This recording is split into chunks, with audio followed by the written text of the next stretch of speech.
अगले दिन डॉक्टर ने जब निशांत को चेक किया तो डॉक्टर ने बताया कि निशांत अब बिल्कुल ठीक था।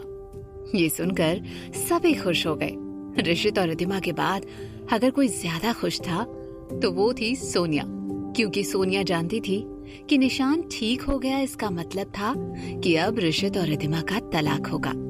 सोनिया ने खुशी भरी आवाज में ऋषित से कहा, ओह, अब निशांत ठीक है तो अब तुम और रिद्धिमा तलाक ले सकते हो। ऋषित, सिर्फ तुम्हारे ही तो साइन बाकी हैं तलाक के पेपर्स पर, तो अब तुम भी साइन कर दो ऋषित।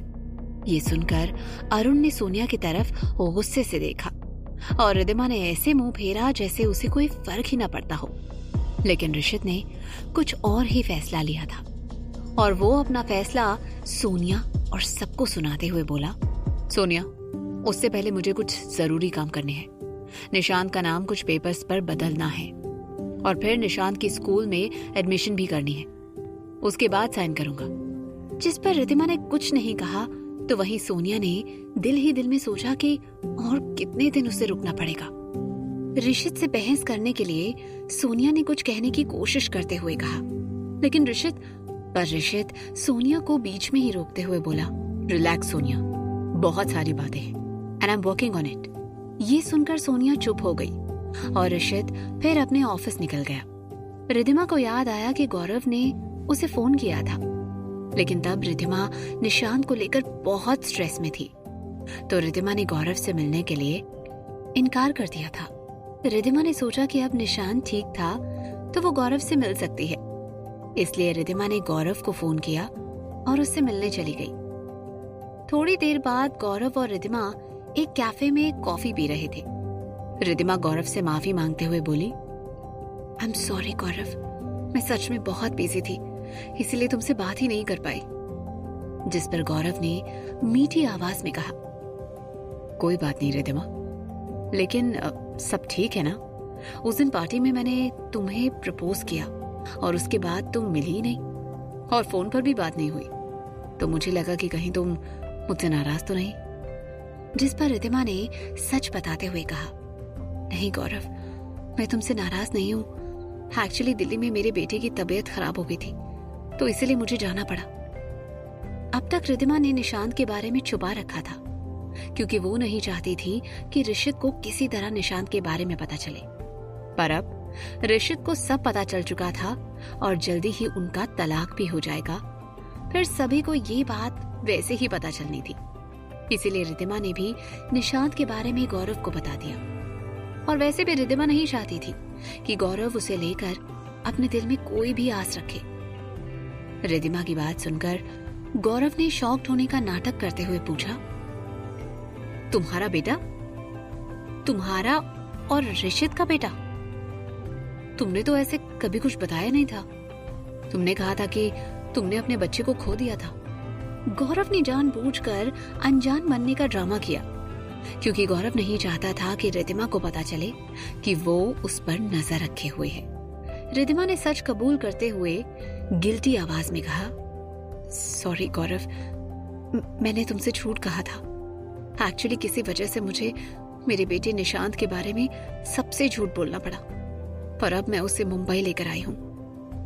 गौरव ने सच जानने की कोशिश करते हुए पूछा, तो क्या तुम और ऋषित फिर से साथ में रहने लगे हो? रिद्धिमा गौरव को ऋषित और उसके बीच की बातें बताना नहीं चाहती थी, इसलिए उसने हामी भरते हुए कहा, हाँ ऐसा ही कुछ समझो। गौरव ने रिद्धिमा का हाथ पकड़ते हुए कहा, लेकिन रिद्धिमा, तुम तो ऋषित से तलाक ले रही थी ना, तो फिर अचानक उसके साथ रहने का फैसला क्यों किया? देखो रिद्धिमा, अगर ऋषित अरोड़ा तुम्हें मजबूर कर रहा है या फिर कुछ भी प्रॉब्लम है तो तुम मुझे बेहिचक कह सकती हो। मैं हूं तुम्हारे साथ, मैं तुम्हारी मदद करूंगा। जिस पर रिद्धिमा ने धीरे से गौरव के हाथ से अपना हाथ छुड़ाया और कहा, थैंक्स गौरव, पर मैं सब हैंडल कर लूंगी। गौरव ने जब से रिद्धिमा को प्रपोज किया था तब से रिद्धिमा को गौरव के साथ बहुत ऑकवर्ड सा लगता था, इसीलिए रिद्धिमा गौरव की मदद अब नहीं लेना चाहती थी और ना ही गौरव को अपनी निजी जिंदगी के बारे में कुछ भी बताना चाहती थी। रिद्धिमा ने फौरन बात बदल दिया और उनके बिजनेस के बारे में बात करने लगी, तो गौरव भी समझ गया कि रिद्धिमा उससे कुछ भी बताना नहीं चाह रही। इसलिए गौरव ने भी दोबारा इस बारे में उससे कुछ नहीं पूछा। थोड़ी ही देर में रिद्धिमा ने गौरव से अलविदा लेते हुए कहा, ओके गौरव, फिर हम जल्दी ही मिलते हैं डिजाइन फाइनल करने के लिए। और सॉरी, शुक्रवार की मीटिंग मैंने कैंसिल कर दी थी। गौरव ने धीरे से मुस्कुराते हुए कहा, कोई बात नहीं, मिलते हैं। रिद्धिमा उसे बाय करके वहां से निकल गई, लेकिन रिद्धिमा को मिहिर की भी चिंता सता रही थी। इसलिए रिद्धिमा अपने पापा के घर गई और वहां पहुंचते ही रिद्धिमा ने सुधा से पूछा, मुझे सच सच बताइए सुधा माँ, क्या मिहिर के बिजनेस में कुछ प्रॉब्लम है जो वो ऐसे जल्दी में दिल्ली चला गया? सुधा रिद्धिमा को शांत कराते हुए बोली, रिद्धिमा बेटा, तुम इतनी परेशान क्यों हो रही हो? ऐसा कुछ नहीं है बेटा, सब कुछ ठीक है। मिहिर के कुछ जरूरी काम पेंडिंग थे, इसीलिए वो दिल्ली गया है। लेकिन मिहिर ने कहा था कि जल्दी ही उसका काम खत्म होगा और वो वापस आएगा। लेकिन फिर भी रिद्धिमा की परेशानी दूर नहीं हुई और उसने मिहिर को फोन लगा दिया। दूसरी तरफ से मिहिर ने तुरंत रिद्धिमा का फोन उठाया और पूछा, क्या हुआ मैडम, आपको हमारी याद कैसे आ गई? परेशानी से रिद्धिमा ने पूछा, मिहिर सच सच बताना, तुम्हारे बिजनेस में कहीं कोई प्रॉब्लम तो नहीं है ना? कहीं ऋषित तुम्हारे खिलाफ कुछ कर तो नहीं रहा ना? ये सुनकर मिहिर कंफ्यूज होकर बोला, ऐसा कुछ नहीं है रिद्धिमा, मेरे कुछ काम पेंडिंग थे, बस इसीलिए ही मैं दिल्ली आया था। पर तुम इतनी परेशान क्यों हो रही हो? जिस पर रिद्धिमा ने अपना माथा मलते हुए कहा, मैंने निशांत के बारे में ऋषित को नहीं बताया, तो ऋषित ने बदला लेने के लिए मेरी बुटीक चला दिया। वो तुम्हें मेरा बॉयफ्रेंड समझता है, तो कहीं तुम्हें भी नुकसान न पहुंचाए, मुझे बस यही फिक्र हो रही है मिहिर। मिहिर ने इस बात को मुस्कुराकर टालते हुए कहा, ओह कम ऑन रिद्धिमा, ऋषित मुझे नुकसान क्यों पहुंचाना चाहेगा? रिद्धिमा गहरी सांस लेते हुए बोली, वो कुछ भी कर सकता है मिहिर। वो कल भी तुम्हारे और मेरे रिश्ते के बारे में पूछ रहा था। अब ना जाने ऋषित के इरादे क्या है। देखो मिहिर, मुझे लगता है उसे सच बता देना चाहिए कि तुम्हारे और मेरे बीच ऐसा कुछ नहीं है, वरना तुम मेरे बॉयफ्रेंड हो और तुमने मेरी मदद की थी निशांत को छुपाने के लिए, ये सोचकर कहीं ऋषित तुम्हें भी अपना दुश्मन न मान बैठे। मिहिर जरा इरिटेट होते हुए बोला, ऋषित की खुद की भी एक गर्लफ्रेंड है, तो उसे तुम्हारा कोई बॉयफ्रेंड है इससे क्या फर्क पड़ता है? तुम दोनों की ये लव स्टोरी इतनी कॉम्प्लिकेटेड क्यों है? थैंक गॉड जो मुझे ये सच्चा प्यार वाली बीमारी नहीं लगी, वरना मेरा भी हाल तेरी तरह ही होता।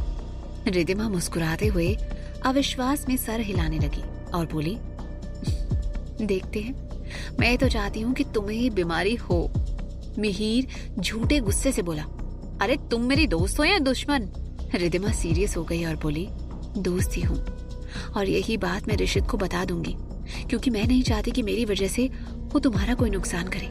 मिहिर ने रिद्धिमा को सपोर्ट करते हुए कहा, ठीक है, अगर तुम्हें ये सही लग रहा है तो बता दो। मिहिर से बात करके रिद्धिमा फौरन अरोड़ा मेंशन जाने के लिए निकली, क्योंकि रिद्धिमा निशांत को मायरा के भरोसे छोड़कर आई थी। उधर अपने आदमी से ऋषित को ये पता चल गया था कि रिद्धिमा गौरव से मिली थी और उसके बाद अपने पापा से मिलने गई थी।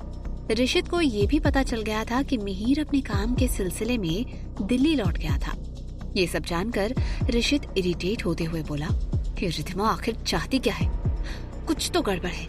जिसे सुनकर चिराग फौरन बोला, सर, एक तरफ मिस्टर मिहिर सक्सेना और दूसरी तरफ मिस्टर गौरव मल्होत्रा, आपके लिए तो टफ कंपटीशन है। ऋषित चिराग को घूरते हुए बोला, शट अप चिराग।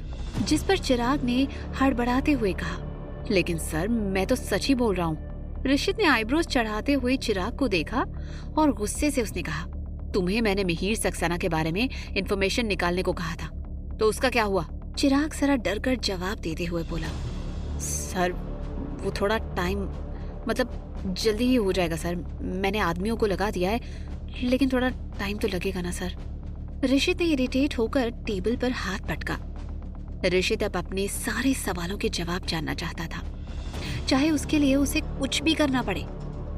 जब देर रात को ऋषित घर लौट आया तो वो सीधे निशांत के कमरे में गया। ऋषित ने देखा कि निशांत रिद्धिमा के साथ लूडो खेल रहा था। ऋषित भी आकर बैठ गया। ऋषित के आते ही रिद्धिमा उठते हुए बोली, मैं तुम्हारे लिए दूध लाती हूँ निशांत। रिद्धिमा के जाते ही ऋषित ने दिल ही दिल में कहा, मेरी दोस्त होने का दावा करती थी तुम रिद्धिमा, और आज मेरे साथ एक कमरे में कुछ पल रुक भी नहीं सकती। तभी ऋषित का ध्यान निशांत की तरफ गया। धीरे से मुस्कुराते हुए ऋषित ने निशांत से कहा, तो निशांत, अब तुम्हारी तबीयत ठीक है ना बेटा? तुम्हें यहाँ रहना पसंद तो आ रहा है ना? जिस पर निशांत ने थोड़ा नाराजगी से कहा, हाँ, मुझे यहाँ रहना अच्छा लगा, लेकिन मैं सुदामा और मिहिर को बहुत मिस कर रहा हूँ। ऋषित मुंह बनाते हुए बोला, तुम्हारी मम्मा का वो बॉयफ्रेंड मिहिर तुम्हें इतना क्यों पसंद है? जो सुनकर निशांत ने ऋषित की तरफ देखकर कहा, क्योंकि मिहिर बहुत अच्छा है। वैसे आप कौन हो मेरे मामा के? आप ही मामा के बॉयफ्रेंड हो? पहले तो ये सवाल सुनकर ऋषित हैरान हो गया। फिर हिचकिचाते हुए ऋषित ने जवाब दिया, नहीं, मैं तुम्हारी मम्मा का पति हूँ और तुम्हारा पापा हूँ। जब पहली बार ऋषित निशांत को अरोड़ा मेंशन लेकर आया था तो ऋषित ने यही कहा था कि वो उसका पापा है, लेकिन तब निशांत ने ध्यान नहीं दिया था। वो बस अपनी माँ के पास जाना चाहता था और इतने सारे अनजान लोगों को देख ऋषित डर गया था। लेकिन आज निशांत ने कंफ्यूज होकर कहा, पर मम्मा ने कहा था कि मेरे पापा तो है ही नहीं। इससे पहले ऋषित कुछ कहता, रिद्धिमा कमरे में आ गई और निशांत को दूध का ग्लास देते हुए वो बोली, चलो जल्दी से दूध पियो और सो जाओ। ऋषित निशांत को गुड नाइट कहकर कमरे से निकल गया। ऋषित ने दिल ही दिल में खुद से कहा, मैं समझ रहा हूँ रिद्धिमा कि तुम नहीं चाहती कि मैं निशांत के साथ ज्यादा वक्त बिताऊं, लेकिन मैं अपने बेटे से अब और दूर नहीं रह सकता। अगला दिन भी यूं ही बीता। जब शाम को ऋषित कंपनी से घर लौटकर आया तो निशांत दौड़ते हुए ऋषित के पास गया। ऋषित ने भी निशांत को अपनी गोद में उठा लिया और प्यार से पूछा, कैसा है मेरा बेटा? दिन भर क्या किया? निशांत ने मुंह फुलाकर कंप्लेंट करते हुए कहा, मैं बोर हो गया। ऋषित ने फौरन सर्वेंट की तरफ गुस्से से देखते हुए डांटते हुए कहा, क्या तुम निशांत को कहीं बाहर नहीं लेकर जा सकते थे? उसे खेलने के लिए गार्डन क्यों नहीं ले गए? सर्वेंट ने सर झुकाकर डरते हुए जवाब दिया, रिद्धिमा मैडम ने मना किया था। ऋषित ने इरिटेट होकर पूछा, लेकिन क्यों? तभी रिद्धिमा वहां आ गई और उसने ऋषित और सर्वेंट की बात सुन ली थी। तो रिद्धिमा ऋषित को घूरते हुए बोली, क्योंकि निशांत बस अभी अभी ठीक हुआ है और निशांत की फिक्र तुम मत करो। निशांत को कब कहाँ ले जाना है इसका फैसला मैं लूंगी। ऋषित भी रिद्धिमा से लड़ने को तैयार था, लेकिन तभी निशांत ने पूछा, ऋषित अरोड़ा, मेरी रूम कब तक तैयार होगी? तब तक घर के बाकी के लोग भी वहां आ चुके थे। अरुण तो ऋषित और निशांत को ऐसे साथ देख काफी खुश था। देवयानी और सूरज ने भी अपनी नाराजगी को मुस्कान के पीछे छिपा लिया था। निशांत का सवाल सुनकर ऋषित मुस्कुराया और ऋषित ने निशांत को उसके नए रूम के डेकोरेशन के बारे में बहुत कुछ बता दिया था। इसलिए निशांत अपना नया कमरा देखने के लिए बहुत उत्सुक था। ऋषित ने मुस्कुराकर निशांत के गाल खींचते हुए पूछा, पहले तुम मुझे ये बताओ कि तुम मुझे ऋषित अरोड़ा कहकर क्यों बुला रहे हो? जिस पर निशांत ने मासूमियत से जवाब देते हुए कहा, मम्मा भी आपको यही कहकर बुला रही है ना, इसलिए। इस बात पर रिद्धिमा और ऋषित के साथ साथ बाकी सभी की हंसी छूट गई। तभी रिद्धिमा निशांत को प्यार से बोली, निश, तुम्हें कितनी बार बोला है कि सबको अच्छे से बुलाना चाहिए। तुम मिहिर को भी नाम से ही बुला लेते हो, पर अब से सबको अच्छे से बुलाना है। ये कहकर रिद्धिमा ने निशांत को समझाया उसे अरुण को दादाजी, देवयानी को दादी, सूरज को अंकल या चाचा जी कह के बुलाना चाहिए। रिद्धिमा ने जानबूझकर ऋषित को क्या कहकर बुलाना चाहिए ये निशांत को नहीं बताया। ऋषित ने आंखें सिकुड़ते हुए रिद्धिमा को देखा और दिल ही दिल में खुद से ही बोला, मुझे पापा या डैडी कहकर बुलाना चाहिए, ये तुमने निशांत को क्यों नहीं बताया? कोई नहीं, मैं खुद ही अपने बेटे से ये कह सकता हूँ। फिर ऋषित निशांत की तरफ देखते हुए बोला, और मुझे तुम पापा, डैड या डैडी कहकर बुला सकते हो। मैं तुम्हारा पापा हूँ। तुम पापा या फिर डैडी, जो तुम्हें अच्छा लगे कह के बुलाओ। कॉल मी डैडी। क्या निशांत ऋषित को डैडी कहकर बुलाएगा? जानने के लिए सुनते रहिए क्यों दर्द है इतना इश्क में, सिर्फ पॉकेट एफएम पर।